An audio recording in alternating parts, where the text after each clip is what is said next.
আপনি দুর্নীতি করতে পারবেন না, আর কোন দুর্নীতিবাজকে আপনি প্রশ্রয় দেবেন না। আমরা আমাদের যুবকরা কারো কাছ থেকে বেকার ভাতা গ্রহণ করুক তা দেখতেও চাই না, শুনতেও চাই না।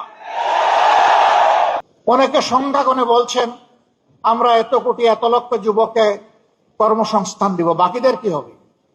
বলছেন বাকিদেরকে ভাতা দেবেন। যুবকের হাতকে দেশ গড়ার কারিগরের হাতে পরিণত করতে চাই, প্রত্যেকটি হাতে কাজ তুলে দিতে চাই। বেকার ভাতা নয়, বেকার ভাতার পরিবর্তে এরাই দেশে সকল ক্ষেত্রে বিপ্লব সাধন করবে, সেই বিপ্লবের বাণী তাদের মুখে পৌঁছে দিতে চাই, শক্তি তাদের বুকে তুলে দিতে চাই, আর তাদের হাতে কাজ তুলে দিতে চাই। সম্মানিত বন্ধুগণ, তোমরা তৈরি হও, ইনশাআল্লাহ তোমরা পারবা, আমরা তোমাদের সাথে আছি। আমি বরাবর বলি, চুল দাড়ি সাদা দেখে ভুল বুঝবা না, তোমাদের চাইতে আমরা কম যুবক না। এক্সট্রিম মশার কয়েল প্ল্যান্ট ফাইবার দিয়ে তৈরি, তাই সহজে ভাঙে না, সুগন্ধিযুক্ত ও নিরবিচ্ছিন্নভাবে জ্বলে। ডেঙ্গু, চিকুনগুনিয়া বাহি সহ যে কোনো মশার বিরুদ্ধে দেয় এক্সট্রিম সুরক্ষা। আমার সাথে তোমাদের অনেক সহকর্মী কাজ করতে গিয়ে মাঝে মাঝে তাদের বিশ্রাম নেওয়া লাগে। আমি বলি, ছোট্ট এই জীবনে বিশ্রাম নেওয়ার অবকাশ কোথায়?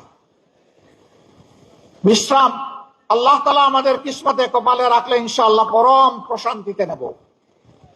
কিন্তু এটি এই দুনিয়া নয়, এই দুনিয়া বুকের নয়, এই দুনিয়া ত্যাগের। ইনশাআল্লাহ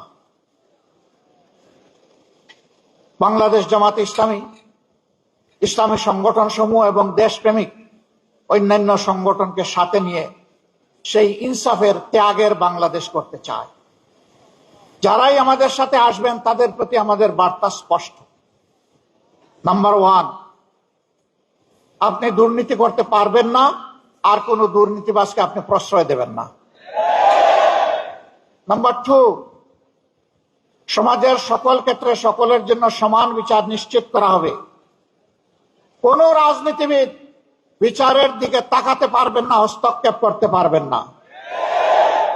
নাম্বার 3, সকল জঞ্জালের কবর রচনা করার জন্য জনগণ যে সংস্কারের দিকে তাকিয়ে আছে, সেই সংস্কারের সমস্ত সুপারিশমালাকে বাস্তবায়ন করার প্রতিশ্রুতি দিতে হবে।